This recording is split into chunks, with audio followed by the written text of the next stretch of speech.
멜번에 산다 공식 헌정 팟캐스트 키위랑 호주 가자. 이번 녹음은 일본 왕실에 관한 것입니다. 2023년 8월 15일에 녹음하고 있습니다. 과거에 어떤 분께서 호주 뉴질랜드와 관계없는 내용에 관해 녹음을 하려고 할 땐 그걸 번외라고 해서 올리면 된다고 하셔서 오늘은 번외 녹음을 하나 올리려고 합니다. 오늘이 8월 15일인데요. 한국에서 태어나서 자란 사람들에게 8월 15일 하면 떠오르는 이미지는 어떤 것이 있을까요? 아마도 이런 이미지가 아닐까 해요. 1945년 8월 15일에 당시 일본의 국가원수가 짤막하게 발표를 하죠. 그래서 그 후에 전쟁이 끝나게 되고 한국은 해방이 되고 이렇게 되는 거죠. 참고로 이것을 소리로만 들으시는 분들은 이런 이미지라고 할 때 제가 지금 그림에 보여드리는 이미지를 보시지 못할 텐데요. 유튜브에 오시면 그 이미지를 보실 수 있습니다. 오늘은 일본에 관한 것이기 때문에 용어 정리를 한번 해보려고 해요. 일본의 국가원수를 무엇이라고 불러야 할까요? 이 질문을 2019년 10월 달에 국정감사에서 다루게 되고 당시에 외교통상부 장관이었던 강경화 장관이 정답은 천황입니다 라고 발표를 했어요. 그래서 한국 정부의 의도를 존중하여 천황 혹은 황실을 원칙으로 하되 왕실과 일본 왕도 이 녹음에서는 마구 섞어서 쓰도록 하겠습니다. 1945년 당시에 살아있던 천황이 1989년 사망을 하게 되고 그 이후에 그 사람의 아들 아키히토가 다음 천황이 되죠. 아키히토가 뉴스에 많이 나왔지만 오늘 보려고 하는 중요한 뉴스는 당시에 우리가 다 봤지만 이제 좀 기억에 가물가물해지는 내용인데요. 그것은 2001년에 기자회견장에서 아키히토 본인이 말하기를 자기의 선조인 간무천황, 이 간무천황이라는 사람을 보니까 8세기에서 9세기에 살던 사람이라는데 그 사람의 외갓집이 백제 왕실의 후손이다. 이렇게 발표를 한 거예요. 이거를 어디 누구를 만나서 비밀리에 이런 얘기를 한 것이 아니라 기자회견장에서 카메라가 막 찍고 있는데 녹음이 막 되고 있는데 이 사람이 공개적으로 이야기를 한 것이죠. 그래서 일본 천황 본인이 그렇게 발표를 했으니까 그 집안 내에서 뭔가 한국적인 요소가 있더라도 그것은 뭐 놀라운 일은 아니죠. 그래서 그런 것을 알고 글을 하나 보러 왔습니다. 이 글의 제목은 잠시 후에 보도록 하고요. 여기에 이런 내용이 나와요. 간무천황은 조금 전에 본 글에 있던 간무천황이죠. 그 사람은 794년에 우리가 지금 알고 있는 교토로 수도를 옮기면서 거기에 궁을 짓는 과정에 백제 신도 모시고 신라 신도 모시는 사당을 만들어서 각각 따로 만든 건데 그거를 만들어서 제사를 1년에 2번 지낸다. 이런 내용을 이 글에서 다루고 있어요. 이런 내용을 이 글 쓰신 분은 어떻게 알까요? 어떻게 아느냐 하면 일본 황실 내에 연희식이라는 문서가 있다는데 그거는 927년에 만든 거라고 합니다. 그러니까 아까 794년에 벌어진 일을 그로부터 130년 정도 뒤에 기록으로 쓴 것이죠. 이건 고려시대 얘기고요. 근래에는 이거를 어떻게 알고 있을까요? 1958년에 연중행사사전이라는 책이 나왔는데 거기에 일본의 민속학자가 이런 내용을 썼다고 합니다. 궁중제사, 일본 왕실의 궁중제사 지내는 내용이 있는데 거기에 한신제라는 게 있는데 한신에 대한 제사인 것이죠. 그래서 한신사당에서 제사를 지내는데 2월 달에 지내고 11월 달에 지내고 그런다고 합니다. 여기까지는 종이에 쓰여진 기록이고요. 이것을 근거로 2002년 한국의 EBS에서는 일본 황실의 제사 지내는 모습을 녹화해서 그것을 사람들이 볼 수 있게 하고 그랬다고 합니다. 제가 그 영상은 찾을 수가 없었어요. 여기까지가 배경 설명이고요. 이제 드디어 본론이 나옵니다.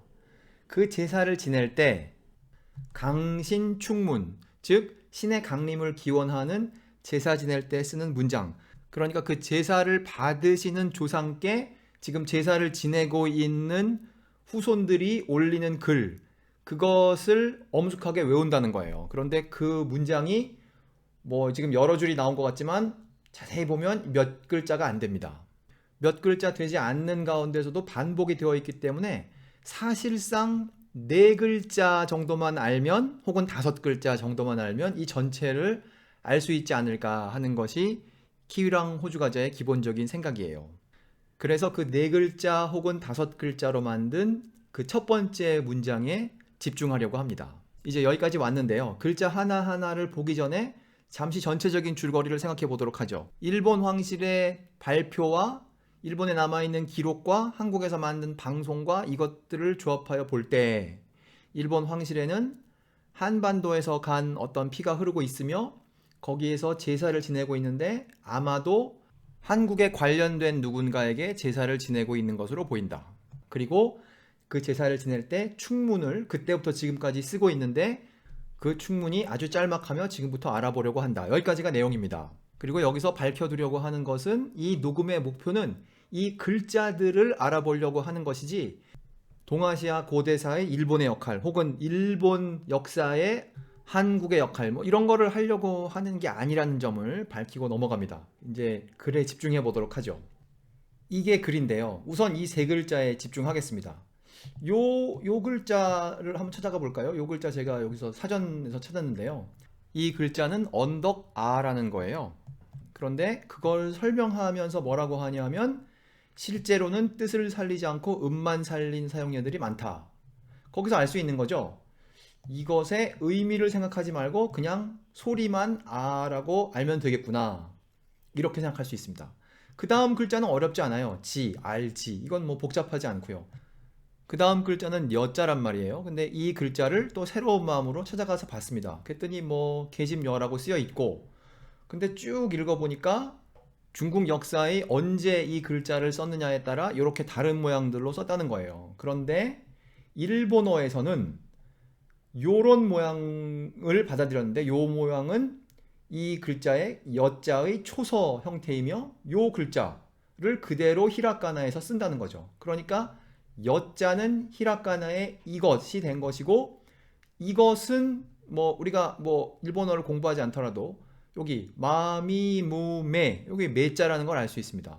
그래서 이것을 녀라고 읽지 않고 일본 사람들은 메라고 읽겠구나 라고 우리가 짐작을 할 수 있어요. 그런데 오랫동안 일본 사람들이 이것을 제사를 지내면서 여기 발음 기호를 적었답니다. 이렇게 아지메 혹은 아찌메 이렇게 했다는 거예요. 그런데 놀라운 것은 일본 사람들이 이 아지메가 무슨 뜻인지 모른다는 거예요. 이 글을 쓰신 분이 이런 거에 관련된 박사님이신데요.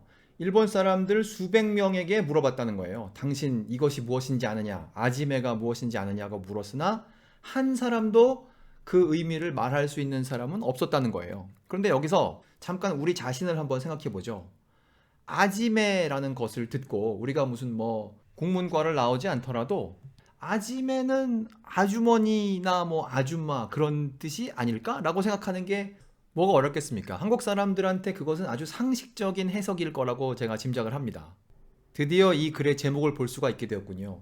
일본 천황가의 아지메 여신 이 글의 제목이고요. 이 글을 쓰신 분은 이런 분야를 연구하시는 홍윤기 박사님이라는 분이에요. 즉, 이 제사를 받는 사람이 받는 주인공이 아지메 여신이고 따라서 그 제사를 지낼 때 아지메를 부르는 건 너무나 자연스러운 현상인 것이죠. 여기까지는 한국 사람이라면 누구나 쉽게 해석하고 이해할 수 있을 거라 생각합니다. 문제는 그 다음입니다. 여기 요 글자 우리가 흔히 어라고 읽는 글자인데요. 그거를 4번 적었어요. 그런데 요 글자를 찾아가 보니까 어조사 어 탄식할 오라고 설명이 되어 있습니다. 근데 자세히 보니까 일본어에서는 이 글자를 요렇게 쓴다는 거예요. 요 글자. 요거 뭐 일본말을 공부한 적이 없더라도 이거 읽는 거 뭐 누구나 할 수 있는 거죠. 이 글자는 아, 이, 우에, 오 할 때 이 오란 말이에요. 그러니까 원래 문장으로 돌아와서 이것을 읽는 방법은 아지메 오오오오 이렇게 읽는 것이죠. 아지메는 해석이 분명하지만 이 오오오오에 대해서는 좀 불투명해요. 어떨 땐 이렇게 오오오라고 3번 쓰기도 하고 오오오에 대한 해석을 이 글 쓰신 분께서는 옷이라는 간절한 소망이 담긴 말이다 라고 해석을 하신단 말이죠. 그리고 이 같은 글에는 아지메는 경상도 말로 아주머니라는 뜻이다 이렇게 설명이 되어 있어요. 제가 서울에서 태어나고 자랐기 때문에 경상도 사투리에 익숙하지 않습니다. 본 것은 그저 드라마에 나오는 경상도 사투리 혹은 정치가들이 쓰는 경상도 사투리 정도예요. 그런데 저의 어떤 개인적인 인생 경험을 통해서 함경도 사투리에 익숙하게 되었어요. 그러니까 아는 사투리는 함경도 사투리, 모르는 사투리는 경상도 사투리인 것이죠. 그런데 아마도 경상도 사투리로 잘 해석될 것 같은 이 아지매 5555를 보고 이거는 이런 뜻이 아닐까라는 생각이 들었어요. 그런데 속으로 이거는 경상도 사투리로 해석을 해야 된다는데 왜 함경도 사투리로 해석이 되는 것처럼 느껴지지? 라고 제가 생각을 했습니다. 그러던 중 이런 글을 발견했어요. 주성하의 서울살이라는 글인데요. 주성하님은 동아일보 기자인데 탈북자예요. 그런데 이 글을 쓸 때 탈북한 지 8년이 됐을 때 이 글을 썼습니다. 2010년에 나온 글인데, 그래서 글의 내용에 보면 탈북한 지 8년이 되다 보니 서울 억양에도 익숙해졌다 이런 얘기를 하고 있는데요. 사실 이게 녹음이 있거든요. 딱 5초만 들으면 알 수 있습니다. 이분이 탈북자시구나. 그런데 내용 중에 이런 내용을 썼어요. 여기 이거 흥미로운 것은 경상도 사투리와 함경도 사투리가 많이 비슷한가 봅니다. 탈북자의 70% 이상이 함경도 출신인데 서울에서 서울 말을 하라고 하면 못하지만 부산에 가면 1년 뒤에 부산 사람인지 탈북자인지 구분 못하게 잘 흉내를 냅니다. 이런 얘기를 한 것이죠. 즉 어떤 경로를 통하여 경상도 사투리와 함경도 사투리가 비슷하구나 라는 관찰을 하시게 된 것이죠. 근데 이 사람이 유일한 사람이 아닙니다. 그런 비슷한 관찰을 한 사람들은 더 있어요. 그리고 심지어 이건 다른 글인데요. 경상도 말과 함경도 말이 비슷하지 않나요? 라고 하면서 그 비슷한 이유는 역사적으로 무슨 육진 개척 당시 여진족의 땅이었던 함경북도에 뭐 어떻게 하는 과정에 경상도 사투리와 함경도 사투리가 비슷하게 되었다. 이런 설명까지 하는 분들이 계십니다. 그래서 뭐 이것을 뭐 대법원에서 그래 비슷하다 아니다 판단을 내려주는 건 아니지만 비슷하다는 가정하에 몇 개의 동사를 살펴보려고 합니다. 그래서 여기 동사를 몇 개 적었는데요. 표준말로 앉으세요 라고 만약에 한다면 그거는 함경도 사투리로는 안쏘, 어찌 서 계시오, 안쏘, 왜 서 계십니까, 앉으십시오 이렇게 말할 때 안쏘 라고 할 수 있고, 받으세요 라고 할 때에는 같은 원리로 받쏘 라고 할 수 있으며, 누우세요 라고 만약에 한다면 그건 사투리로 눕소, 예를 들어 뭐 이 짝으로 눕소, 이쪽으로 누우십시오 그런 뜻이고, 만약에 가세요 라고 한다면 가시오 혹은 가오 이렇게 할 수 있으며, 그 다음으로 오세요, 와주세요 이렇게 할 때에는 오시오 혹은 오 이렇게 할 수 있다고 생각합니다. 그것이 키위랑 호주과자의 해석인데요. 만일 와주세요를 오라고 해석한다면 이 원래의 문장으로 돌아갈 수 있죠. 이 원래의 문장은 단순히 오를 4번 쓴 것이 아니라 오세요라고 이렇게 2번 말한 것이죠. 오, 아짐에 와주세요 라고 말한 것이라고 해석할 수 있습니다. 누군가에게 제사를 지내면서 아주머니 오처럼 감탄사를 하는 것이 아니라 아주머니 오세요 라고 말하는 것이 더 자연스러운 해석이 아닐까요? 만약에 이 해석을 받아들인다면 좀 이상하게 보이는 것들이 생깁니다. 예를 들어 이런 거죠. 아짐에 오오오, 이것은 오자를 3번만 씀으로써 표준말로 하자면 와주세요, 와주 요렇게 말하는 그런 이상한 것이 되는 거죠. 와주세요라고 한 번 말하거나 혹은 와주세요라고 2번 말하는 것은 뭐 이해할 수 있지만, 와주세요라고 한 번 말하고 그 다음에는 와주세요라고 말하려다가 중간에 끊는 것은 제사를 지내는 충문으로는 옳지 않다고 생각합니다. 그러니까 아짐에 오오오라고 할 때는 아짐에 오 이렇게 다 써야 하는 것이죠. 그런 관점에서 보면 여기도 좀 이상합니다. 함께 오라고 했는데 이것도 아마 그 과정에 옛날에 8세기 9세기에 이거를 적는 과정에 오라고 했는데 그거를 그냥 한 글자 오로만 적은 것은 아닌가, 이런 해석을 해볼 수 있고요. 이거에 대해서 글을 쓴 사람들은 많이 있어요. 예를 들어 이 글을 보면 여기에는 아짐에 오오오를 이렇게 적었습니다. 아짐에 오게 오오오오오게 이렇게 적었는데 조금 전에 오오가 동사다라는 관점에서 본다면 이렇게 띄어쓰기를 해서는 안 되죠.